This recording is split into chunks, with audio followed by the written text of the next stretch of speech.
अस्सलाम वालेकुम दोस्तों, कैसे हैं आप सब लोग। मैं हूं आपका टीचर जाहिद यार।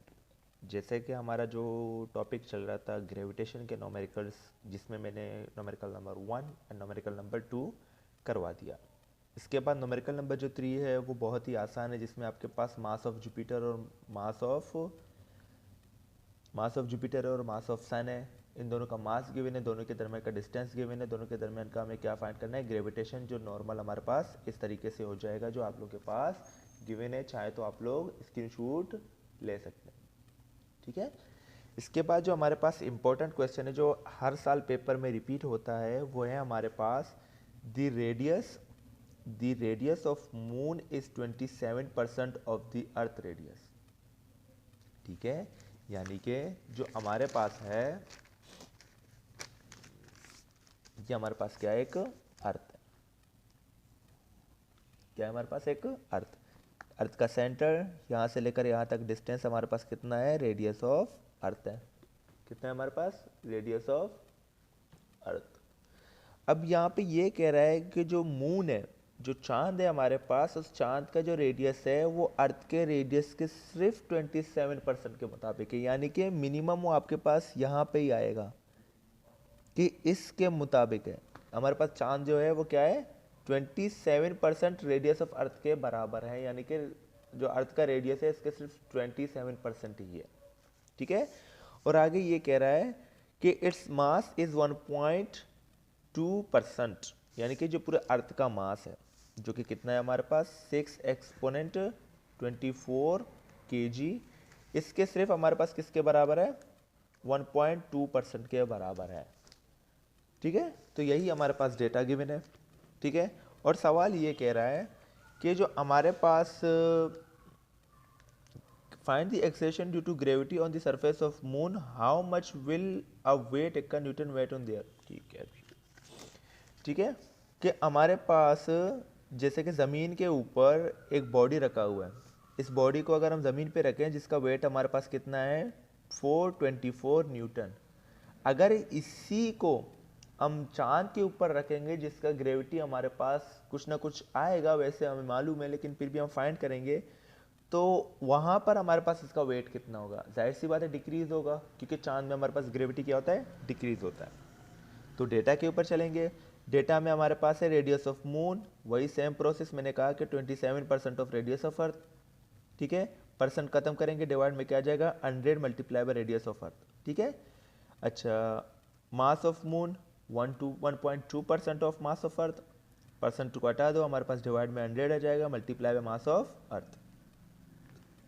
अब वो फाइंड ये करना है कि हमारे पास जी एम यानी कि ग्रेविटी ऑन मून कितना है, ग्रेविटी ऑफ मून कितना है, और हमारे पास gravity of Jupiter, sorry gravity of earth, यहाँ पर मेरे ग्रेविटी ऑफ अर्थ हमारे पास जो कि गिवन है 9.8 मीटर पर सेकेंड स्क्वायर। पहले हमें ये फाइंड करना है ए पार्ट, और बी पार्ट में ये कह रहा है कि हमारे पास जो बॉडी है उसका जो वेट है 424 न्यूटन ऑन दी अर्थ, यानी कि अर्थ के ऊपर उस बॉडी का वेट कितना है, 424 न्यूटन। तो चांद के ऊपर कितना होगा, ठीक है। सॉल्यूशन जैसे कि पहले हमने किया था, जो जी का फार्मूला है G_me/RE का स्क्वायर, अर्थ के ऊपर वही सेम प्रोसेस, सिर्फ ई को हटाना है, एम लगाना है, तो यानी कि मास में कन्वर्ट हो जाएगा, मास के सरफेस में आ जाएगा, Gm×G_mm/R²/m, ठीक है। यहाँ तक सही है। तो जो वैल्यूज़ हमारे पास गिवन है डेटा में, उनको यहाँ पर क्या करेंगे, पुट करेंगे। तो सबसे पहले हमारे पास आएगा मास, क्या आएगा हमारे पास, मास ऑफ मून। और मास ऑफ मून हमारे पास कितना है, मास ऑफ मून कितना है, 1.2 divided by 100 multiply by M E. तो ये इस एम एम की जगह पे ये पूरी वैल्यू क्या हो गई, पुट हो गई, मल्टीप्लाई बाय जी जो फार्मूले से आ रहा है, all divided by radius of moon मेरे पास किसके बराबर है, रेडियस ऑफ मून मेरे पास बराबर है 27/100 multiply by R E, put करेंगे, ठीक है। तो ये जी हमारे पास बाहर आ गया, एम ई हमारे पास बाहर आ गया, आर ई का स्क्वायर हमारे पास बाहर आ गया, अंदर सिर्फ क्या बचा, 1.2/100 डिवाइडेड बाय, अच्छा इसके ऊपर स्क्वायर है तो 227 का स्क्वायर हमारे पास क्या होगा, 729 डिवाइडेड बाय 100 का स्क्वायर क्या होगा, 10,000, कितना होगा, 10,000। तो ओवरऑल इसको सिंप्लीफाई करने के बाद इन लोगों ने क्या किया है, यहाँ पर ये ऊपर चले गए, फिर रेसिप्रोकल, फिर 0 से 0 कैंसिल, फिर सिंप्लीफाई करने के बाद जो हमारे पास जीएम की वैल्यू आई है वो हमारे पास कितना है 120 डिवाइडेड बाय 729। ठीक है, तो इसी वैल्यू में हम क्या करेंगे, जी की वैल्यू को क्या करेंगे, पुट करेंगे। जब पुट करेंगे तो हमारे पास क्या आ जाएगा, कुछ इस तरीके से 9.8 मल्टीप्लाई, फिर सॉल्व करो तो हमारे पास क्या आ गया 1.61 मीटर पर सेकेंड स्क्वायर। यानी कि gravity of moon, gravity on moon जो हमारे पास है वो कितना है 1.61 मीटर पर सेकेंड स्क्वायर। ठीक है, यहाँ तक। अब हमारे पास है बी, जैसे कि ऑप्शन में मैं कहा गया था कि हमारे पास जो बॉडी है, बॉडी हमारे पास कितना है 424 Newton on the surface of earth. अगर इसी बॉडी को हम कहाँ पे लेके जाएं, चांद के ऊपर, तो इसका वेट कितना होगा। सबसे पहले हमें मालूम है कि वेट बराबर है, वेट बराबर है किसके, mg के। तो जो कि हमारे पास g यहाँ पर मल्टीप्लाई हो रहा है, यहाँ पे क्या हो गया डिवाइड हो गया। ठीक है, यहाँ तक तो डिवाइड हो गया, तो इसमें वैल्यूज को क्या करेंगे, पुट करेंगे, तो हमारे पास वैल्यूज आ जाएंगी जो कि कितना है हमारे पास।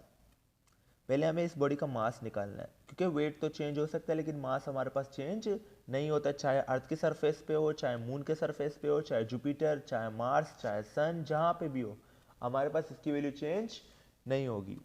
तो सबसे पहले मास को फाइंड करने के लिए हम क्या करेंगे, इस वैल्यू को डिवाइड करेंगे ग्रेविटी के साथ, तो हमारे पास मास आ जाएगा।